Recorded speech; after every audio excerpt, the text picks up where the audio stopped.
I'm Rebecca Hood, the Prometheus Product Manager at Nanotemper Technologies.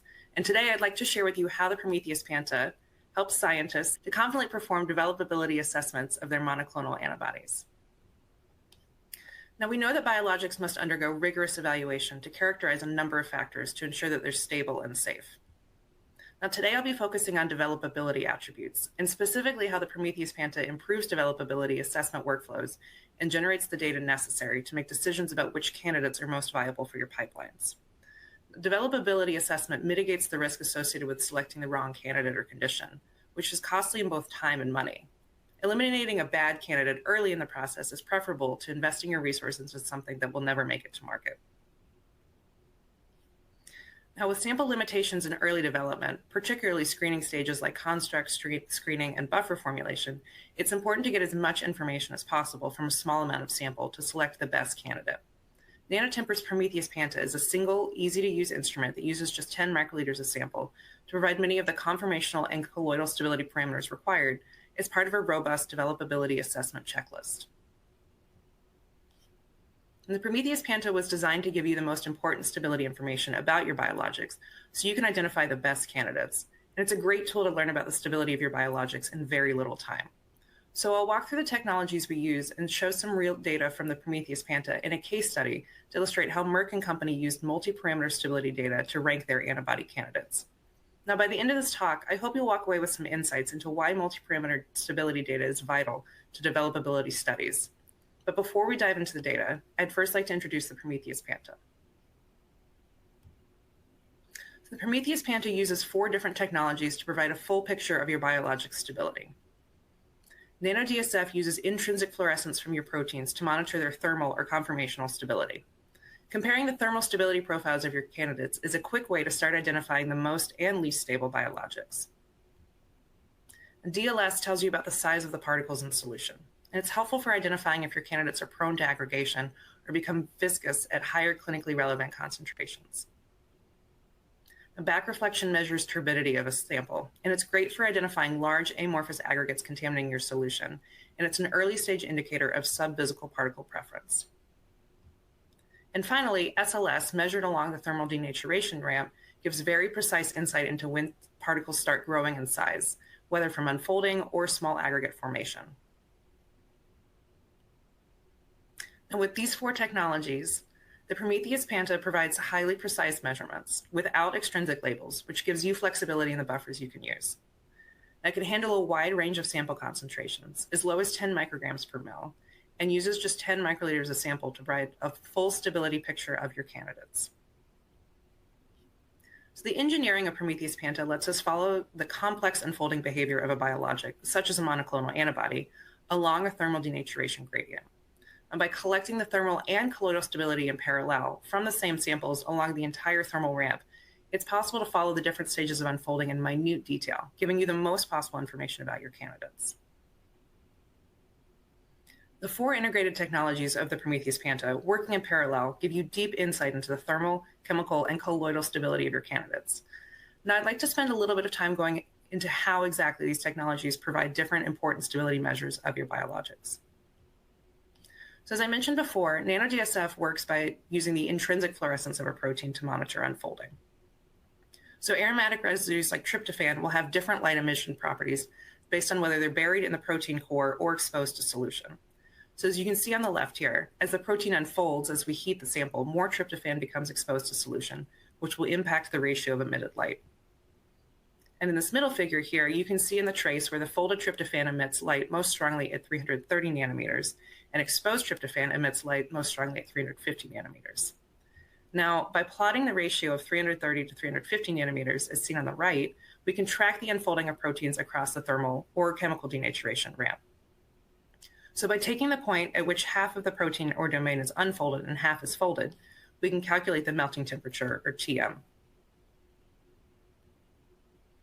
The static and dynamic light scattering extract different information from the same sample. So as you can see on the left, larger particles move slower but have a greater average intensity, whereas smaller particles move faster but scatter light less intensely. So dynamic light scattering, or DLS, looks at how light scattered by particles in a solution changes over time. Now we can characterize these changes in light scattering by using an autocorrelation function, which can then be used to get measures like hydrodynamic radius, polydispersity index, and the temperature at which protein size begins to increase. Now, in contrast, static light scattering measures the average intensity of scattered light, which then gives information about molecular weight and the temperature at which aggregates start to form. Now, I don't have time to get into it here, but we have other webinars about it.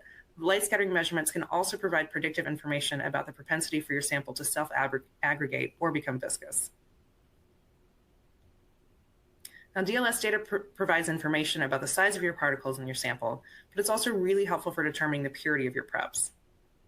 The monodispersed samples, as we see on the top, will have a narrow polydispersity index, indicating that there's a very small range in particle sizes in the solution.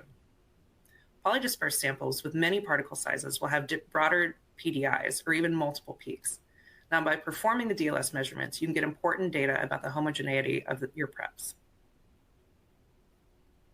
Back reflection technology looks at the amount of light attenuated from the sample, which gives information about turbidity. So as you can see on the left part of this graphic, a solution with no aggregates will reflect more incident light back than a solution with aggregates, which causes the incident light to scatter at more angles, as we see on the right. Now, detecting aggregates is important, as large aggregates are potentially toxic for patients once the sample makes it to clinic. So by plotting the back reflection data as a function of temperature, we can detect the temperature when aggregation starts to occur for each sample. The Prometheus Panta uses all of these technologies in parallel, so you get multi-parameter stability data from the same thermal ramp. So not only does this give you more stability information from a single experiment without needing a lot of sample, it also helps you to understand how protein unfolding affects other stability characteristics.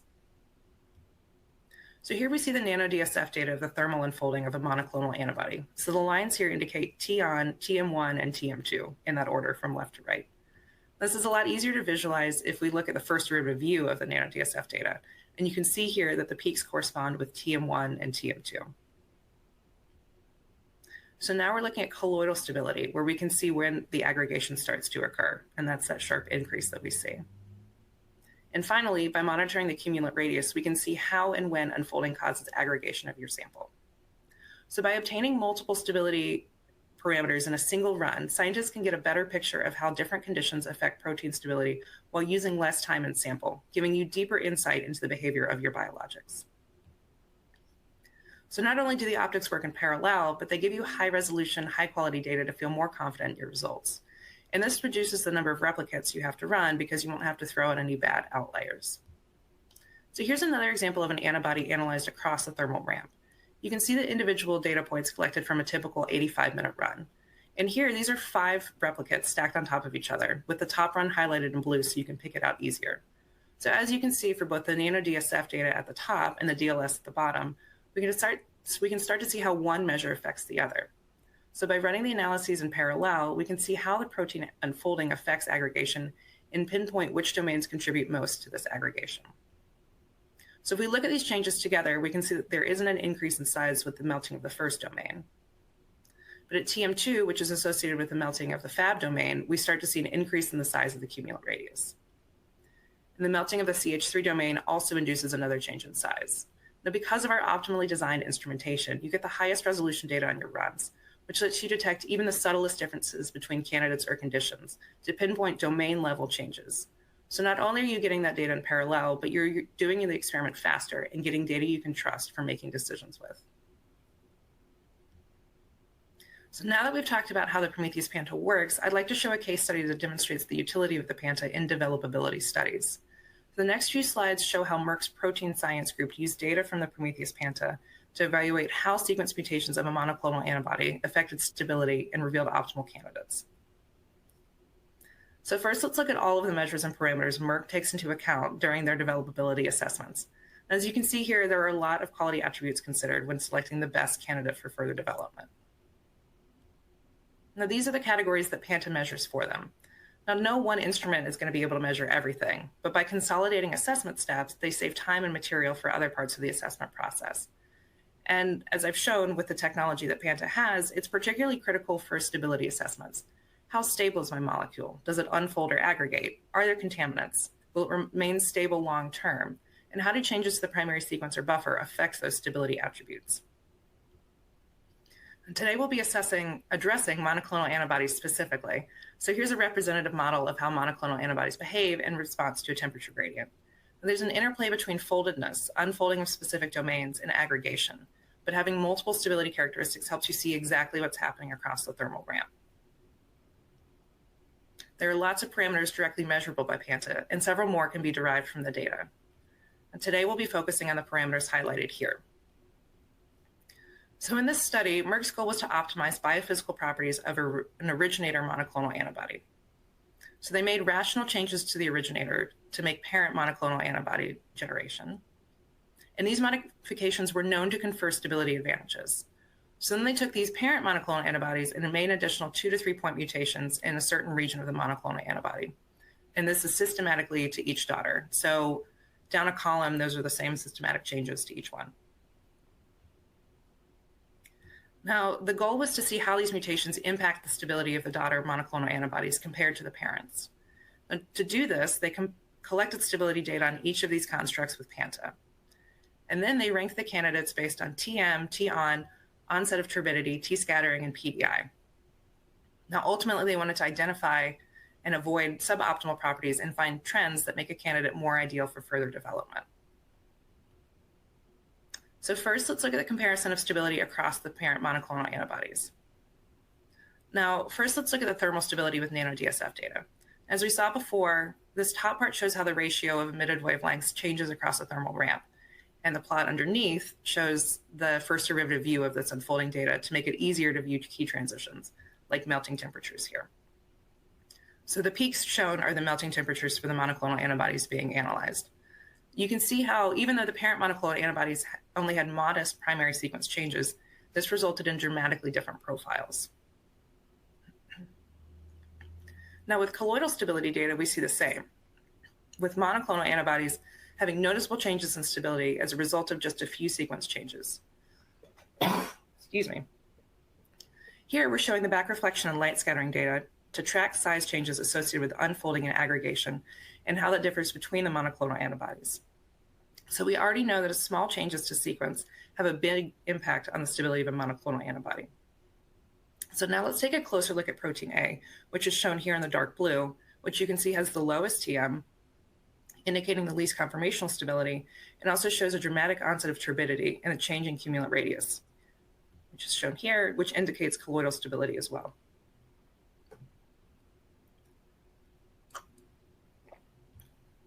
Okay, protein A, which is now shown in royal blue, and its daughters are shown here. As before, we'll start with the thermal stability data. Here, you can see that even though there are even fewer changes to the primary sequence, excuse me, only 2 to 3 point mutations per construct, you still see a big change in the profiles. Now, if we look at protein A, we can see that it has the highest melting temperature compared to the daughter monoclonal antibodies, and that's evident here. However, if we look at the colloidal stability data, we see a different trend. So here we see that protein A forms aggregates before the daughter monoclonal antibodies, and that's evident here, indicating lower colloidal stability. So by measuring both thermal and colloidal stability, we get a better picture of how the sequence changes affect stability. And here are the numerical values for the measured parameters of protein A and its daughter monoclonal antibodies that we just saw. It's worth noting that no one construct has the best statistics across the board. So actual selection of the optimal candidate is always going to have to be a judgment call, where you need to decide which parameters are most critical for decision-making or which ones immediately eliminate a candidate. So here, the changes to TM are fairly modest, but the high PDI of constructs 2 and 4 here are a red flag for colloidal stability. Now, why is it important to have both nano-DSF and the DLS data? So if we look at the nano-DSF alone, it becomes harder to triage or stratify your constructs. So here we see all the constructs evaluated, ranked by their TM and their T-on. So TM is the x-axis, T-on is the y-axis.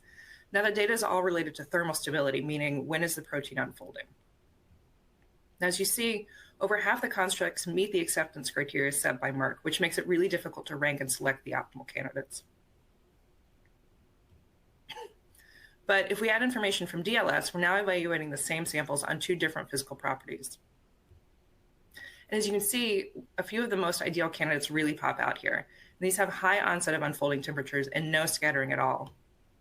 That is, there's no aggregation associated with these constructs, which is often a positive sign for long-term storage.